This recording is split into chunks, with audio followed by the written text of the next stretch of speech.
A ver cómo poder evolucionar con ellos. Simone Colombelli, director de hipotecas de iAhorro. Simone, bienvenido. Buenos días, muchas gracias.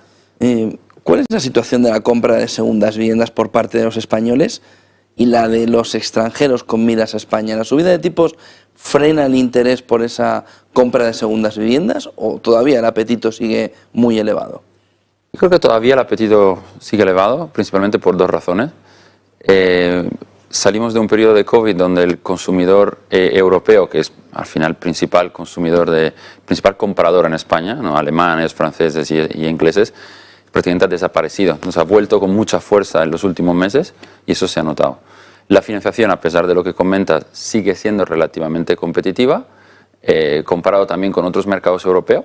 Entonces es un dato importante también para un comprador extranjero.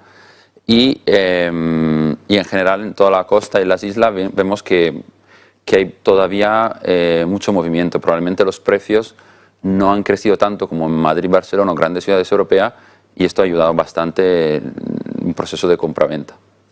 ¿Continúa la mayoría de los españoles apostando por el alquiler? Sí. Sí, aunque sabemos que el sueño español por excelencia es la compra. Es la compra. Y de hecho España, dentro de la Unión Europea, es uno de los países con tasas más altas, ¿no? Tasas más altas de compra-venta en comparación al alquiler. Estamos aproximadamente a un 70 y pico %.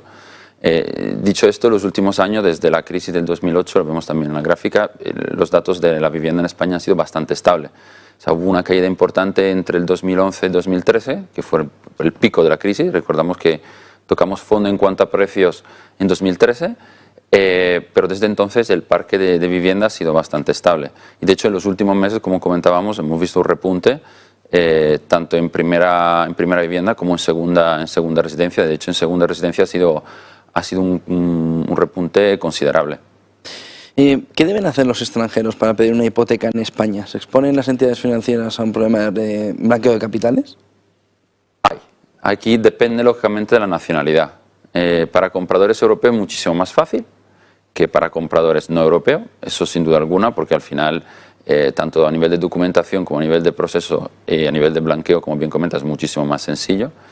Un dato importante es también la moneda, no es solo la nacionalidad, sino en qué moneda cobramos. Si cobramos en euro es una ventaja importantísima porque las entidades lo valoran de la misma forma como siendo nuestra propia moneda, entonces no hay un riesgo bancario como tal. Ya si hablamos de otras monedas, por ejemplo en dólares o otras monedas europeas, ya se complica bastante, porque la banca tiene que asumir un riesgo adicional. Y luego en cuanto al proceso, en general es muy similar. Es muy similar, lógicamente hay unas trabas más, el tema del blanqueo limitado sobre todo a algún país, y luego pues, bueno, la traducción de los documentos, tal vez el proceso... O sea, tal vez la documentación no es la misma, ¿no? O sea, la declaración de la renta que se hace en España puede no ser exactamente la misma que se hace en otros países, con lo cual hay matices, pero ahí ya entramos en cada país y realmente en la documentación de cada país. ¿En líneas generales es buen momento para endeudarse, el momento actual? Yo creo que sí. O sea, es verdad que llevamos 2-3 meses donde no paramos de ver noticias no demasiado positivas en cuanto a incrementos. Sube todo, hasta la temperatura, sube la inflación, suben los precios, sube el Euribor, por lo tanto el coste de las hipotecas. Pero yo siempre hago una comparativa un poco para poner en contexto los precios actuales. Actualmente el Euribor sigue por debajo del 1%, esto es el promedio de este mes. Y si vamos a ver el histórico de los últimos años, al final el tipo medio que la banca está ofreciendo sigue siendo competitivo. O sea, es decir, hoy por hoy la financiación en España está a niveles pues, comparables a hace un par de años, 2-3 años. Entonces todavía es una financiación asequible. Digamos que lo extraordinario han sido los últimos 12 meses quizá, no 12, 18, no tanto la situación actual. Ahora el problema es si estos precios siguen subiendo. Entonces, claro, si vemos una subida continua, pues podemos llegar a un nivel de financiación muy alto, pero todavía vemos condiciones a tipo fijo a 30 años por debajo del 2%. Entonces dentro de lo que cabe son valores que nos sitúan como comentaba, hace 2-3 años, por lo tanto dentro de lo que cabe la situación no es todavía tan dramática. Vivimos en un momento en el que hay que mirar esas condiciones a fijo y variable. Hemos visto muy bien los que entran a la hipoteca, pues ahí no tienen más alternativa que lo que hay. Y sin embargo estamos viendo que el Banco Central Europeo podría bajar los tipos a 2 años vista o a 1 año vista una vez que vea que la recesión se ha prolongado y llegar como mucho al 2% y volver a reducirlos. De tal manera que el hipotecado empieza a tener un lío en la cabeza bastante importante. Y es, oye, a ver si me he cambiado a fijo y en el fondo debería haber aguantado un poco en variable, y el que está en variable dice, voy a seguir aguantando a ver si si vuelven a bajar los tipos dentro de 2 años, y simplemente tengo una pequeña anécdota en el conjunto de mi hipoteca, y sin embargo los tipos tienden a volver a lo actual. ¿Qué productos pueden jugar en este entorno? Es decir, una hipoteca mixta puede servirle a quien ahora está en variable para cambiarse, coger por ejemplo 10 años a un tipo fijo menor y luego ya irse a variable. ¿Qué es lo que veis en el mercado que ahora le puede servir a quien está, por ejemplo, todavía en variable, no ha hecho el cambio porque espera que antes o después pueda volver a reducirse todo, pero quiera asegurarse, por ejemplo, 10 años o 5 años de una parte de una hipoteca mixta? No, lo que planteas es al final es una opción, yo creo, muy interesante para un consumidor que actualmente tenga todavía una hipoteca tipo variable, porque han vuelto recientemente las hipotecas mixtas, que prácticamente estaban muertas, los últimos han desaparecido porque no tenía sentido. No tiene sentido. No tenían sentido. Entonces han prácticamente desaparecido del mercado y ahora vuelven porque la banca vuelve a preferir, digamos, entre comillas, este tipo de opción y la propone con condiciones atractivas, ¿vale? Entonces, esta es una opción porque lo que hace una hipoteca mixta es dejarnos, como os explica, un periodo a tipo fijo que nos genera tranquilidad, sobre todo en los próximos años que parecen complicados, y luego vamos a tipo variable, en el último tramo de vida de la hipoteca. Pero no es la única opción, también podemos pasar a fija y considerar más adelante otra vez subrogarnos. Es que nos parece muy raro, ¿no?, como opción, pero en realidad en otros países es algo muy habitual. O sea, en Inglaterra el promedio de cambio es a 5 años. Es decir, cada 5 años, 6, 7 años, el inglés medio está acostumbrado a llevar su hipoteca de un banco A a un banco B, saltando. Aquí en España no hay esta cultura, hay una cultura más bien de matrimonio. Nos quedamos firmamos una hipoteca y se acabó. Entonces, en este proceso de incertidumbre que vivimos ahora, deberíamos ver caso a caso.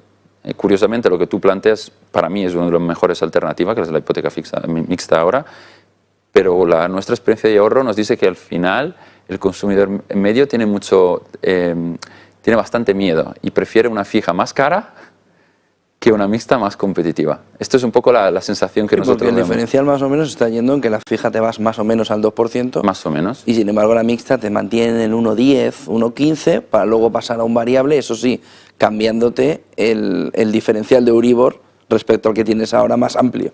Claro. Pero que sí que ganas 80 puntos básicos, 0,80 más o menos alrededor, entre una mixta y una variable a 5 o 10 años vista, que no es poco, ¿eh? No es poco, sobre todo si consideramos la inflación. O sea, consideramos que estamos viendo un nivel de inflación muy alto. Entonces, si ponemos en contexto estos valores en la inflación, es mucha diferencia.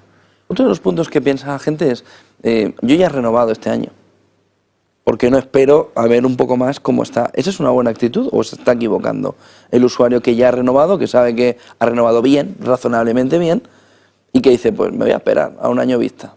¿Hace bien o debería moverse ya y no esperarse un año vista? A ver, todo depende.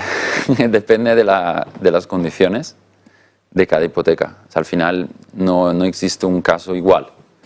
Siempre hay pequeños matices y ahí habría que analizar cada caso. Por eso al final nuestro día a día de comparativa pues ayuda un poco al consumidor a entender en su caso en concreto qué es lo mejor. Porque nosotros podemos tener los dos la misma hipoteca, pero mi situación financiera es distinta a la tuya. Por lo tanto, el contexto es completamente distinto. Nosotros lo que recomendamos es comparar y luego, dependiendo un poco de las condiciones actuales, tomar una decisión. De hecho, en muchos casos hacemos todo el proceso de estudio, recibimos oferta y una vez que tengamos oferta de verdad, pues ahí es el momento de realmente la toma de decisión. No, o sea, de ver, ok, realmente ¿qué me han ofrecido? ¿Me han ofrecido algo realmente, era lo que me esperaba? Porque tal vez nos sorprendemos, ¿no? Nos ofrecen algo hasta mejor de lo que nos podemos imaginar y ahí sí que nos merece la pena el cambio. Y tal vez no, por las circunstancias, por lo que sea, y entonces pues en ese caso quizás es mejor pues frenar, esperar y tomar esa decisión un poquito más adelante. Otro punto, y ya terminamos, para entender un poco el contexto. Tú decías, el usuario tiene la sensación de que se ha casado con la entidad, pero también el usuario tiene la percepción de que la entidad no le ofrece nada diferente, porque tú comentabas la necesidad de subrogar hacia otras entidades, cuando para el usuario lo más fácil sería que su propia entidad le dijera, te ofrezco esto para cambiarte. ¿Por qué eso en España no sucede? Mira, es una pena porque no hay datos oficiales de las innovaciones, que es lo que estás explicando, es decir, que el mismo banco nos mejore nuestras condiciones. Es una pena porque yo creo que nos sorprendería el dato. ¿En positivo? En positivo. ¿Por qué? De entrada las entidades no hacen lo que estamos comentando, ¿no? Las entidades no nos mejoran las hipotecas. Si vamos a nuestro banco, lo más probable es que nos digan, no, lo sentimos, no lo hacemos. Salvo que vayas con la oferta. ¿Qué es lo que suele pasar en España? Voy con una oferta de otra entidad y ahí sí, cuando el cliente es un buen cliente y es un cliente rentable para la banca, pues en ese momento la entidad es cuando sí toma medida y intenta mejorarle, empatarle, o sea, lo más normal es empatarle esa oferta y está. Pero de entrada, efectivamente, la banca española no lo hace de forma más, más reactiva cuando ve que el cliente se va, efectivamente. Pues muchísimas gracias, Simone Colombelli, director de hipotecas de iAhorro, porque es un tema clave para las finanzas personales ahora mismo, que todo al final lo llevamos mucho a lo macro, gas natural, pero al final lo que cuesta y lo que se paga todos los meses es electricidad, por supuesto, pero es hipoteca. Hipoteca, sí. Es hipoteca. Muchas gracias por darnos esa fotografía. Buen día y buen negocio. A vosotros, muchas gracias por invitarnos. Vamos a repasar también un